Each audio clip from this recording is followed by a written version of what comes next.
था जिसका नाम रामू था। रामू बहुत मेहनती था। रामू की एक जमीन थी जिस पर वो काम करता था। रामू सुबह घर से निकलता और गधी नदी के किनारे से चलता अपने खेत पर पहुंचता और खेत में जाना शुरू कर देता है। रामू की जमीन सालों से बंजर पड़ी हुई थी। उस पर कोई फसल उगाई नहीं जाती थी, ना ही और घास उगती थी। रामू फिर भी उस पर काम करता। रामू को इस बात का पता था इस पर फसल नहीं उगाई जाएगी, ना इस पर कुछ फसल होगी। रामू फिर भी उस पर काम करता। रामू के दिल में एक उम्मीद थी कि एक दिन फसल जरूर होगी। रामू इस उम्मीद के साथ काम करता और शाम को घर चला जाता। ऐसे ही रामू काम कर रहा था, वहाँ से उसका दोस्त गुजरता है।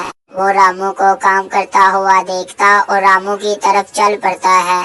रामू अपना काम कर रहा था। वो रामू के पास जाकर खड़ा होता और कहता, रामू मेहनत करना भी खा, तुझे पता भी है फसल नहीं उगाई जाएगी, तू फिर शाम सीधा काम करता है। रामू ना कर, चल घर चलते हैं। रामू इसका जवाब नहीं देता। वो रामू का मजाक उड़ाता और चला जाता। रामू उसकी तरफ नहीं देखता। रामू अपना काम करता है। जैसे ही उसका दोस्त ज्यादा रामू अपना काम करता है और रामू थोड़ी देर बाद कहता है, चलो अब घर चलते हैं, अंधेरा हो रहा है। ये बात कहकर रामू अपने घर की तरफ चल पड़ता है। रामू अपने घर की तरफ जा रहा था और जब नदी के किनारे पर पहुंचा, रामू के जहन में वही सोच बार बार आ रही थी। रामू अपने सर पर हाथ रख कर घर की तरफ जा रहा था। रामू कह रहा था, अब क्या होगा, मेरी फसल नहीं उगेगी, मेरी तो मेहनत बेकार हो जाएगी। यही बात करते रामू अपने घर पहुंचा और घर पहुंचकर भी अपनी सोच को भुला ना पाया। रामू अपने बिस्तर की तरफ जाता और वहां पर जाकर बैठ जाता। रामू बैठकर सोचने लग पड़ा। रामू के जहन में वो बात जा नहीं थी रही।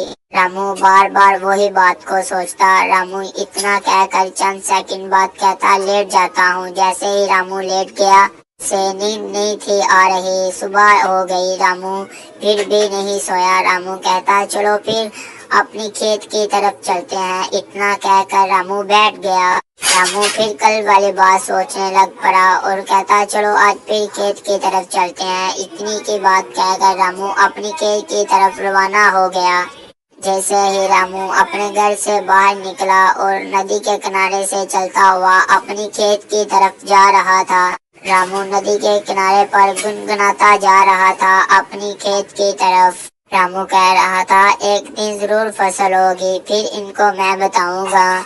जैसे ही रामू अपनी खेत पर पहुंचता है और देखता है उसकी फसल पक कर तैयार हो चुकी है, रामू बहुत परेशान होता है। रामू देखता है और रामू की खुशी का तो ठिकाना नहीं रहता। रामू बहुत खुश होता है। इससे हमें सबक मिलता है कि मेहनत कभी जाया नहीं जाती और किसी की बात पर भरोसा नहीं करते, अपनी मेहनत जारी रखते हैं।